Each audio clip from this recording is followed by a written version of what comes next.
ಆಗಬೇಕು. ನಮ್ಮ ಮಾತು ನಗರ, ಊರು, ಮನೆಯವರು ಎಲ್ಲ ನಮ್ಮ ಮಾತು ಮಾನಿಸ್ಬೇಕು ಅಂತಂದ್ರೆ ದೇವರು ಶಾಸ್ತ್ರದ ವಿನಯ ಮಾಡಬೇಕು. ಆ ಪುಣ್ಯದಿಂದ ಒಂದು ಕೈ ಮಾಡೋದು ಸಾಕು, ಎಲ್ಲ ನಿಂತು ಬಿಡ್ತಾರೆ. ಯಾಕೆ ನಿಂತಾರೆ? ಹಿಂದಿನ ಜನ್ಮದಲ್ಲಿ ಪುಣ್ಯ ಮಾಡಿದ್ದ ಅಂದ್ರೆ ಸಾಕು, ಸಾವಿರಾರು ಗಾಡಿ ನಿಲ್ಲುವಂತ ಶಕ್ತಿ ಬರುತ್ತೆ. ಈ ಪುಣ್ಯ ಹೆಂಗ್ ಬಂತು? ಬಾಕಿ ನೀವು ಕೈ ಮಾಡ್ಬೇಕು. ಇವೆಲ್ಲ ಹಿಂದಿನ ಜನ್ಮದಲ್ಲಿ ಪುಣ್ಯ ಕಟ್ಕೊಂಡಂತ ಆ ಪುಣ್ಯದಿಂದ ಆತರ ಈ ಸಾರದಿಂದನೇ ಕೂಡ ಪೂರಾ ದೇಶವನ್ನು ನಿಲ್ಲಿಸುವಂತ, ಸ್ತಬ್ಧ ಮಾಡುವಂತ ಶಕ್ತಿ ಬರ್ತದೆ. ಜಿನೇಂದ್ರ ಭಗವಂತನ ಅಭಿಷೇಕ, ಪೂಜಾ, ದೇವಗುರು ಶಾಸ್ತ್ರ ಜಯಕಾರ, ದೇವಗುರು ಶಾಸ್ತ್ರರಿಗೆ ಸೇವಾ ಮಾಡಿದಂತ, ನಿಷ್ಕಾಮ ಸೇವಾ ಮಾಡಿದಂತ ಪುಣ್ಯ ಆ ಥರ ನಮ್ಮಲ್ಲಿ ಶಕ್ತಿ ಬರ್ತದೆ. ಮಾಡಬೇಕು. ಏನು ಮಾಡಬೇಕು? ವಿನಯವನ್ನ ಮಾಡಬೇಕು. ವಿನಯ ಮಾಡಬೇಕು. ಕೇಳ್ತಿರಲ್ಲ, ಯಾವಾಗ ನಾವು ವಿನಯ ಮಾಡ್ತೀವಿ?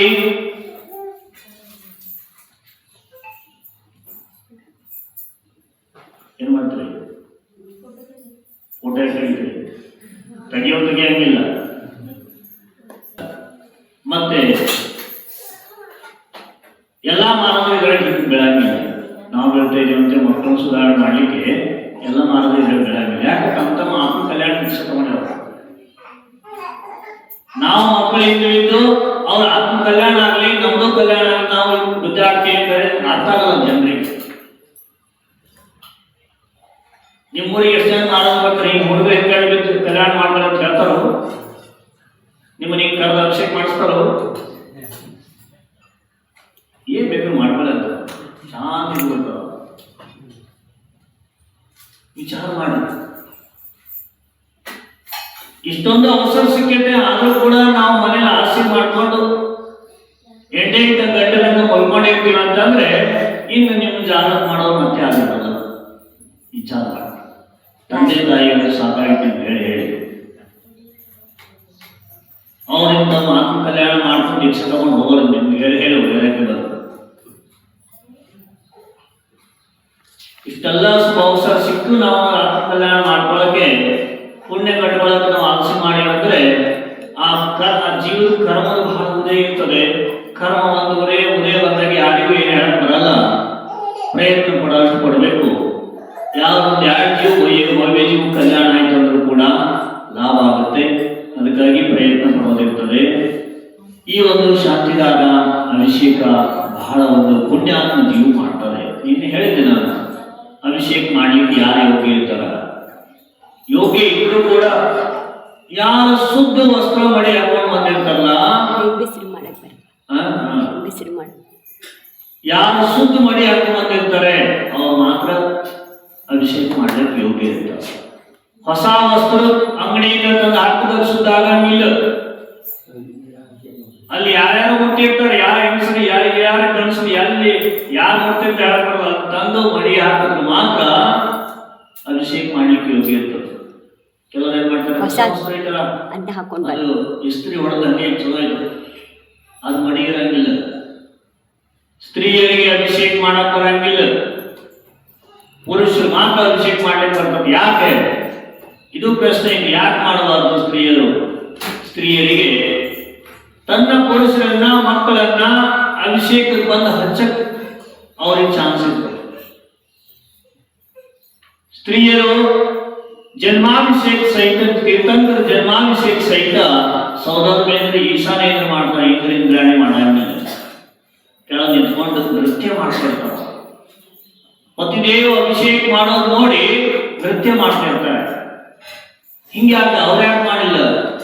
ಇಲ್ಲ, ಸ್ತ್ರೀಯರಲ್ಲಿ ಅಷ್ಟೊಂದು ದೃಢ ಮನಸ್ಸು ಇರಂಗಿಲ್ಲ, ಮನಸ್ಸು ಶುದ್ಧತೆ ಇರಂಗಿಲ್ಲ, ಚಂಚಲ ಇರೋದ್ರಿಂದ ಸ್ತ್ರೀಯರ ಅಭಿಷೇಕ ಮಾಡಬೇಕು. ಪುರುಷರಲ್ಲಿ ದೃಢತೆ ಇರ್ತದೆ. ಅಭಿಷೇಕ ಮಾಡಿ ಪುಣ್ಯ ಕಟ್ಟಿಕೊಳ್ಳುವಂತ ಲಾಭ ಪುರುಷರಿಗೆ ಇರ್ತದೆ. ಮೋಕ್ಷಕ್ಕೆ ಹೋಗೋ ಅಧಿಕಾರ ಹಾಗಾಗಿ ನಿಮ್ಮ ಅಣ್ಣ ತಮ್ಮಂದಿರು ಪುರುಷ ನಿಮ್ಮ ಪತಿ ದೇವರಿಗೆ ಮುಂಜಾನೆ ಮಳೆ ಹುಟ್ಟು ಅಭಿಷೇಕ ಮಾಡುವಂತ ಚಾನ್ಸ್ ಅನ್ನ ನೀವು ತಂದುಕೊಡ್ಬೇಕು. ಸ್ತ್ರೀಯರು ಬಹಳ ಪುಣ್ಯ ಕಟ್ಟಿಕೊಳ್ಳುವುದು ನೀವು ಮುಂದಿನ ಜನರಲ್ಲಿ ಪುರುಷ ಪರ್ಯಾಯ ಪಡ್ಕೊಳ್ಳುವಂತ ಒಂದು ಚಾನ್ಸ್ ನಿಮ್ಗಿದೆ. ಮನೆಯಲ್ಲಿರ್ತಕ್ಕಂಥ ಪುರುಷರನ್ನ ಅಭಿಷೇಕ ತಂದು ಹಚ್ಚಬೇಕು. ಮನೆಯಲ್ಲಿ ಎರಡು ಮೂರು ಜನ ಪುರುಷರಿರ್ತಾರೆ. ಒಬ್ಬರು ಹೋಗ್ಬೋದಲ್ಲ, ಒಬ್ಬರು ಬರ್ರಿ ಇಲ್ಲ ಅಂತಂದ್ರೆ ಬಂದು ಜಲ್ದಿ ಅಭಿಷೇಕ ಪೂಜೆ ಮಾಡಿ ಹೋಗಿ ಹೊಲಕ್ಕೆ ಹೋಗಿ ಕೆಲಸ ಮಾಡಿ ಬೇಡ. ಹೊಲದ ಕೆಲಸ ಬೇಕು, ಅದು ಇದ್ದಲ್ಲೇ ಊಟ ಬರೋದು. ಜಲಾಭಿಷೇಕ ಅಷ್ಟು ಮಾಡಿ ಹೋಗ್ಲಿ. ಜಲಾಭಿಷೇಕ ಮಾಡೋದು ಹೋಗಿ ಶಾಂತದಾರನೇನು ಬೇಡ, ಬೇಡ ಬೇಡ ಮಾರಾಟ ಪ್ರವಚನ ಕೇಳಬೇಡ, ಬೇಡ ಬೇಡ. ಅಭಿಷೇಕ ಮಾಡೋದು ಮಾಡಿದ್ರೆ ನಮ್ಗೆ ಕೆಲಸ ಇಟ್ಟು ಹೋಗ್ತಂತ ಹೋಗಿ ಯಾರು ಹೋಗಲ್ಲ. 7 ತನಕ ಯಾರು ಹೊರಗೆ ಹೋಗಲ್ಲ. ನಮ್ಮ ಮನೆ ಬಂದ್ಕೊಂಡಿರ್ತಾರೆ. ಅದು ಅಲಸಿ ಏನಾದ್ರು ನಿಮಿತ್ತ ಇರ್ತದೆ. ನಾ ಯಾಕೆ ಹೋಗ್ಲಿ? ಕೆಲವರು ಬಹಳ ಪ್ರಯತ್ನ ಪಡ್ತಾ ಇದ್ದಾರೆ ಮನೆಯಲ್ಲಿ ಮಕ್ಕಳಿಗೆ ಹೇಳಲಿಕ್ಕೆ. ಉಪವಾಸನೇ ಮಾಡ್ತಾ ಇದ್ದಾರೆ. ಮಾರಾಟ ಹೋಗ್ಲಿ ಅಂತ ಉಪವಾಸ ಮಾಡಿದ್ರು ಸಹಿತ ಮಕ್ಕಳು ಬರ್ತಾ ಇಲ್ಲ ಅಂತಂದ್ರೆ ಅವ್ರ ಕರ್ಮೋದಯ ಭಾಳ ಇರುತ್ತೆ. ಏನ್ ಮಾಡಕ್ಕಾಗಲ್ಲ, ಪ್ರಯತ್ನ ಕೊಡೋದು. ಕೈಲಾಗದ ಎಂದು ಕೈ ಕಟ್ಟಿ ಕುಳಿತರೆ ಸಾಗದ ಕೆಲಸವು ಮುಂದೆ. ಕೈಲಾಗದಂತ ಕೈ ಕಟ್ಟಿಬಿಟ್ಟು ಇದು ಹೋಗ್ತದೆ. ಅದಕ್ಕಾಗಿ ಪ್ರಯತ್ನ ಪಡ್ತಾ ಇರೋದು. ಪುರುಷರನ್ನ ಸುಧಾರಣೆ ಮಾಡುವಂತ ಒಂದು ಶಕ್ತಿ ಸ್ತ್ರೀಯಲ್ಲಿ ಇರ್ತದೆ.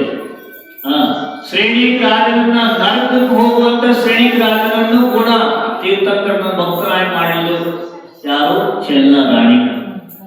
ಇಷ್ಟೆಲ್ಲ ಒಂದು ಜನರಲ್ಲಿ ಪ್ರಥಮ ತೀರ್ಥಂಕರಾಗುವ ಶ್ರೇಣಿಕ ರಾಜನು. ಬರುವಂತ ಭವಿಷ್ಯತ್ ಕಾಲದಲ್ಲಿ ಮೊದಲನೇ ತೀರ್ಥಂಕರಾಗುವ ಶ್ರೇಣಿಕ ರಾಜ. ಎಷ್ಟು ತ್ರಾಸ ಪಡ್ತಿದ್ದ, ಮನೆಗೆ ಸತ್ತು ವ್ಯಸನಿ ಇದ್ದವು. ಅಂಥವನನ್ನ ಮುಂದಿನ ಜನರಲ್ಲಿ ತೀರ್ಥಂಕರಾಗುವಂತ ಪಾತ್ರತೆಯನ್ನು ಯಾರು ಕೊಟ್ಟರು? ಯಾರು ಕೊಡಿಸಲು? ಚೆನ್ನ ರಾಣಿ. ಮನೇಲಿರ್ತಕ್ಕಂಥ ರಾಣಿಯರು ರಾಜರನ್ನು ಸುಧಾರಣೆ ಮಾಡಬೇಕು. ನಮ್ಮನಿಗೆ ಊರಿನಲ್ಲಿ ರಾಣಿಯವರು ಏನ್ ಮಾಡ್ತಾರೆ ಯಾರು ಗೊತ್ತು? ಚೆನ್ನ ರಾಣಿಯವರು ತಮ್ಮ ಸೈನಿಕ ರಾಜರನ್ನು ಕರ್ಕೊಂಡು ಬರ್ಬೇಕಪ್ಪ ಮುಂಜಾನೆ ಕೇಳಲ್ಲ, ನೀವು ಹೇಳಲ್ಲ. ಆದ್ರೆ 8 ಗಂಟೆಗೆ ಹೇಳೋ ನಡೆಯಂಗಿಲ್ಲ. ಬೆಳಿಗ್ಗೆ ರಾತ್ರಿ ಎಲ್ಲ ಹೇಳ್ಬೇಕು. 8 ಗಂಟೆಗೆ ಅಭಿಷೇಕ ಶುರುವಾಯ್ತು ಮಾಡಿ, ಅಭಿಷೇಕ ಶುರುವಾಯ್ತು ಹೋಗ್ರಿ ಈಗ ಹೇಳ್ತಿ ತಲೆ ಕೊಡ್ಬೋದು.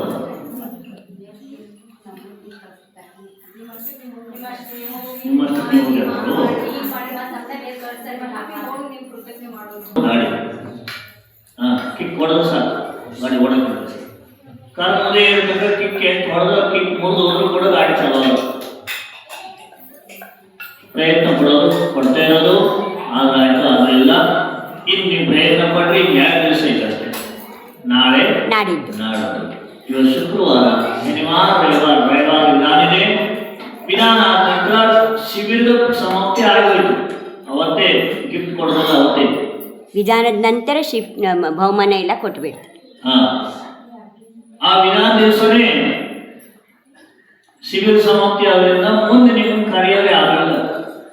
ಅವ್ರದೇ ಬಂದ್ರು ಅವರೇ, ಬಿಟ್ಟರು ಅವರೇ. ಶಿಬಿರ ವರ್ಷ ಬೇಸಿಗೆ ಋತುದಲ್ಲಿ ಈ ತರ ಮಾಡ್ತಾ ಇದ್ರು. ಒಂದೆರಡು ಜೀವ ಸುಧಾರಣೆ ಆಗಿ ಪೂರ ಊರು ಸುಧಾರಣೆ ಆಗ್ತದೆ. ಸ್ವಲ್ಪ ಮಾಡೋದು. ಒಂದೇ ಸರಿ ದೀಕ್ಷೆ ಕೊಡಿಸೋಲ್ಲ. ಅದಕ್ಕಾಗಿ ದಾವಣಿ ನಗರದಲ್ಲಿ ಬೇಸಿಗೆ ಶಿಬಿರ ಬಹಳ ಚೆನ್ನಾಗಿ ನಡೀತಾ ಇದೆ. ಕಲಿಯೋರಂತೂ ಕಲಿತಾ ಇದ್ದಾರೆ. ಮಕ್ಕಳೆಲ್ಲ ಬೇಕಾದಷ್ಟು ಕಲಿತಾ ಇದ್ದಾರೆ. ಲಾಭ ತಗೊಳ್ಳೋರು, ಅಭಿಷೇಕ ಪೂಜೆ ಮಾಡಿ ಲಾಭ ತಗೊಳ್ಳೋರು, ದಾನ ಕೊಡೋರು ಕೂಡ ಮಾಡ್ತಾ ಇದ್ದಾರೆ. ಇನ್ನು ಇದೇ ತರ ವರ್ಷ ಆಗ್ತಾ ಇದ್ರೆ ಒಂದೊಂದೇ ಜೀವ ಸುಧಾರಣೆ, ಪೂರಾ ಊರೆಲ್ಲ ಸುಧಾರಣೆ ಆಗ್ತದೆ. ನಾನ್ ಸುಧಾರಣೆ ಆದ್ರೆ ನಮ್ಮ ಮನೆ ಸುಧಾರಣೆ ಆಗ್ತದೆ. ನಮ್ಮ ಮನೆ ಸುಧಾರಣೆ ಆದ್ರೆ ಓಣಿ ಸುಧಾರಣೆ ಆಗ್ತದೆ. ಓಣಿ ಸುಧಾರಣೆ ಆದ್ರೆ ಊರು ಸುಧಾರಣೆ ಆಗುತ್ತೆ. ಊರು ಸುಧಾರಣೆ ಆದ್ರೆ ಕೇರಿ ಎಲ್ಲ ಸುಧಾರಣೆ ಆಗುತ್ತೆ. ಎಲ್ಲ ಸುಧಾರಣೆ ಆಯ್ತು, ಪೂರಾ ನಗರ ಸುಧಾರಣೆ ಆಗುತ್ತೆ. ನಗರ ಸುಧಾರಣೆ ಆದ್ರೆ ಜಿಲ್ಲಾ, ತಾಲೂಕು, ಜಿಲ್ಲಾ ಎಲ್ಲ ಸುಧಾರಣೆ. ನಾವು ಸುಧಾರಣೆ ಆಗಬೇಕು. ಮೊದಲು ನಾವೇನ್ ಮಾಡ್ತೀವಿ? ನಾವು ಮಾಡ್ತೀವಿ ಇಲ್ಲೋ ಬೇರೆಯವರಿಗೆ ಹೇಳೋದಷ್ಟೇ ಮಾಡ್ತೀವಿ. ಕೆಲವರು ಬೇರೆಯವರಿಗೆ ಹೇಳೋದಷ್ಟೇ ಮಾಡ್ತೀವಿ. ಮಾಡ್ತಾರೆ, ಹೋಗ್ರಿ ಹೋಗ್ರಿ ನಾವು ನನಗೆ ಅದೇ ರೀತಿ ಐತೆ ಸುಳ್ಳು ಹೇಳೋದು. ಅದಕ್ಕಾಗಿ ನಾವು ಬೈದ ಕೊಡ್ಬೇಕು. ನಾವು ಅಂದ್ರೆ ಸ್ವಂತ ಬರಬೇಕು. ಅದಕ್ಕಾಗಿ ಯಾರ್ಯಾರು ಬಂದ್ರೆ ಅವರಿಗೆ ಲಾಭ ಸಿಗ್ತಾ ಇದೆ. ಮಹಾವೀರ ಭಗವಂತ ಸಂಭಾಷಣೆಯಲ್ಲೂ ಸಹಿತ ಒಂದು ಜೀವ ಇತ್ತಂತೆ, ಅಜ್ಜಿ ಇದ್ದಂತೆ. ಆ ಅಜ್ಜಿಗೆ ಮಹಾವೀರ ಭಗವಂತ ಸಂಭಾಷಣೆ ನಡಿ ಅಂತ ಹೇಳಿದ್ರೆ ಅಜ್ಜಿ ಏನಂತ ಗೊತ್ತಾ? ಯಾವ ಮಹಾವೀರ? ಅವನೇ ಮುಂದಕ್ಕೂ ಸಿದ್ಧಾರ್ಥ ರಾಜ ಮಗ. ಅವನು ಹೆಚ್ಚು ಆಡಿಸಿದ ನಾವು ಭಗವಂತ ನಾನು ಬರಲು ಹೋಗುತ್ತೆ ಬರ್ಲೇ ರಾಸ್ತಕ್ಕ ಸೈನಿಕ ರಾಜ ಅವನನ್ನು ಕರ್ಕೊಂಬರ ಕಳಿಸ್ಕೊಟ್ಟ. ಆನೆ ತಗೊಂಡು ಹೋಗಿ ಅಜ್ಜಿ ಕರ್ಕೊಂಬರ. ಅಜ್ಜಿ ಏನ್ ಮಾಡಲು ಗೊತ್ತಾ? ಇಷ್ಟು ಹೇಳಿದ್ರು ನಿಮ್ಗೆ ಅರ್ಥ ಆಗಲ್ಲ, ನಾನು ಬರಲ್ಲ ಅಂತೇಳಿ ನೀವು ಒಳಗೆ ಹೋಗಿ ಬರ್ತೇನೆ ಅಂತೇಳಿ ಒಳಗೆ ಹೋಗಿ ಒಂದು ಸೂಜಿ ತಗೊಂಡು ಬಂದು ಅವ್ರ ಮುಂದೆ ಕಣ್ಣಿಗೆ ಚುಚ್ಚಿಬಿಟ್ಟ. ನಾನು ಬರಲ್ಲ ಅಂತ ಹೇಳ್ತೀನಿ, ಮತ್ತೆ ಕರ್ಕೊಂಡೋಗಿ ಬಂದ್ರಿ. ಒಬ್ಬ ಜೀವ ಅಬ್ಬೊಬ್ಬ ಹಿಂಗೆ ಇರ್ತಾವ. ಏನ್ ಮಾಡಕ್ ಬರುತ್ತವ? ಆತ್ಮಹತ್ಯೆ ಮಾಡ್ಕೊಳ್ತಾರ ಅಂತ ಕಡೆ ಗರ್ವ ಮಾಡೋಣ. ಅಲ್ಲ ಮರಜ್ಜಿ, ಭಗವಂತರನ್ನ ಎತ್ತ ಆಡಿಸಿದ ಜೀವ ಭಗವಂತರ ದರ್ಶನ ಮಾಡಕ್ ಬರ್ಲಿಲ್ಲ ಅಂದ್ರೆ ಇನ್ನೆಂತ ಕರ್ಮ ಇರ್ಬೇಕದು. ಶಿಶುವನ್ನು ಎತ್ತಾಡಿಸಿದ್ರು ಭಗವಂತ ಕೇವಲ ಜ್ಞಾನಾಗಿ ಅರ್ಯಂತ್ರ ದರ್ಶನ ಮಾಡೋದು. ಧಾಯಿ ಅವಳನ್ನ ಹಠ ಮಾಡಿ ಸಾಕಿದ ಕಣ್ಣಿಗೆ ಸೂಜಿ ಚುಚ್ಕೊಂಡಿರುವಂತ ಮುದುಕಿ. ಅದಕ್ಕಾಗಿ ಇರ್ತಾವ ಒಬ್ಬ ಜೀವ ಬಹಳ ಹಠಿ ಇರ್ತಾವ. ಆದ್ರೂ ಕೂಡ ಹಂಗ ಆಗ್ಬಾರ್ದು ಅಂತೇಳಿ ಸ್ವಲ್ಪ ಬೆಣ್ಣೆ ಮೇಲೆ ಕೂದಲು ಹೇಳದಂಗೆ ಸ್ವಲ್ಪ ಸ್ವಲ್ಪ ಸ್ವಲ್ಪ ಸುಧಾರಣೆ ಮಾಡೋದು ನಮ್ಮ ಕರ್ತವ್ಯ ಇರ್ತದೆ. ಇಷ್ಟು ಉದಾಹರಣೆಗಳು ಗೊತ್ತವು. ಒಬ್ಬ ಜೀವಗಳನ್ನು ಸುಧಾರಣೆ ಮಾಡೋದು. ಕಲ್ಲು ಸಹಿತ ಕಡೆ ಭಗವಾನ್ ಅಂತಿರ್ತಾರೆ ಗುರುಗಳ ಮುಂದೆ. ಗುರುಗಳ ತನಕ ತಗೊಂಡು ಬರೋದು ಕಠಿಣ ಆಗ್ತದೆ ಅಷ್ಟೇ. ಗುರುಗಳ ಹತ್ರ ಬಂತು ಆ ಜೀವ ಕಲ್ಲು ಸಹಿತ ಭಗವಾನ್ ಅಂತಿತ್ತು. ಒಬ್ಬ ಏನ್ ಮಾಡ್ತಾರೆ? ಭಗವಂತ ಮಹಾವೀರ ಭಗವಂತ ಕಾಲದಲ್ಲಿ ರೌಡಿ ಇದ್ದ ಊರಲ್ಲಿ ಮುನಿಗಳನ್ನು ನೋಡ ಸಿಟ್ಟು ಮಾಡ್ತಿದ್ದ. ದೊಡ್ಡ ಸಭೆ ಆಗ್ತಿತ್ತು. ಒಬ್ಬರು ಮುನಿಗಳು 4 ಜನ ಕೂತಿದ್ರು. ಬಂದ್ಬಿಟ್ಟ. ಬಂದ ಎಲ್ಲ ಹೆದರಿ ಬಿಟ್ರು. ಮುನಿಗಳಿಗೆ ಏನ್ ಮಾಡ್ತಾನ ಇವಾಗ? ಸೀದಾ ಮುನಿಗಳ ಸ್ಟೇಜ್ ಹತ್ರ ಬಂದ. ಸ್ಟೇಜ್ ಹತ್ರ ಬಂದ್ರೆ ಮಾನವ ಯಾರೇನು ನೀವೇನ್ ಹೆದರ್ಬೇಡ, ನಾ ಏನ್ ಮಾಡೋದು? ನಿಮ್ಮ ತಂದವ್ರು ಯಾರು ಹುಡುಕ ಇದ್ದ ಏನಂತವ? ನಿಮ್ ತಂದವ್ರು ಯಾರಂತ ಹುಡುಕ ಇದ್ದ. ಇಷ್ಟು ಗಮ್ಮಟ್ಟಿ ಜನ ಇರ್ತಾರೆ. ಗುರುಗಳಿಗೂ ಕೂಡ ಹಿಂದೆ ಮುಂದೆ ಮಾಡಲಿಲ್ಲ. ಆ ತಂದ ಹುಡುಕ್ತಾ ಇದ್ದ. ವಾಪಸ್ ಹೋದ. ಮಹಾರಾಜ ಏನಂದ್ರು? ಪ್ರವಚನ ಶುರು ಮಾಡಬೇಕು. ನಮ್ಮ ಶಕ್ತಿಯನ್ನ ಪರೋಪಕಾರಕ್ಕಾಗಿ, ಧರ್ಮ ರಕ್ಷಣೆಗಾಗಿ, ದೇವರು ಶಾಸ್ತ್ರದ ಸೇವೆಗಾಗಿ ಹಾಕಿದ್ರೆ ಮುಂದಿನ ದಿನದಲ್ಲಿ ಅತೀವ ಶಕ್ತಿ ಸಿಕ್ಕಿ ಮೋಕ್ಷ ಹೋಗುವಂತ ಶಕ್ತಿ ಸಿಗ್ತದೆ ಅಂತ ಪ್ರವಚನ ಹೇಳಿಬಿಟ್ರು. ಅವನು ಕೇಳ್ಕೊಂಡಂದ್ರೆ ಮತ್ತೆ ಹಿಂದೆ ತಿರುಗಿ ಬಂದು ಸಾಷ್ಟಾಂಗ ನಮಸ್ಕಾರ ಮಾಡಿ ಆ ಮಹಾರಾಜರಿಗೆ, ನಾನು ನಿಮ್ಗೆ ಏನೇನೋ ಹೇಳಿಬಿಟ್ಟೆ, ಕ್ಷಮಾ ಮಾಡಿ ಮಹಾರಾಜರೆ, ನಾವು ಇಂದಿನಿಂದ ನಿಮ್ಮ ಜೊತೆಗೆ ಬರ್ತೇವೆ ಅಂತ ಆ ಪೈಲ್ವಾನ್ ಮರ ಹಿಡಿದ. ಬ್ರಹ್ಮಚಾರಿ ವ್ರತ ತಗೊಂಡ, ಸಂಯಮಿ ಆದ, ಮುನಿ ಆಗಿ ದೀಕ್ಷೆ ತಗೊಂಡು ತಪಸ್ಸು ಮಾಡಿ ಮೋಕ್ಷ ಕೊಡ್ತಾರೆ. ಮುನಿಗಳು ಮುಂದೆ ಬಂದ್ರೆ ಕಲ್ಲು ಗಮಂಡಿ ಸಹಿತ ಗಮಂಡಿ ಕರೆ ಹೋಗಿ ಕ್ಷಮಾಮಾನ ಆಗ್ತಾನೆ. ಅದಕ್ಕಾಗಿ ಇಲ್ಲಿ ತನಕ ತರುವಂತ ಪ್ರಯತ್ನ ಯಾರೇ ಮುನಿಗಳು ಬಂದ್ರು ನಿಮ್ಮ ಪುರುಷರನ್ನ ಮುನಿಗಳು ಚರಣದಲ್ಲಿ ಬರಲಿಕ್ಕೆ ಪ್ರಯತ್ನ ಮಾಡಿ. ಅಹಿಂಸಾ ಪರಮೋ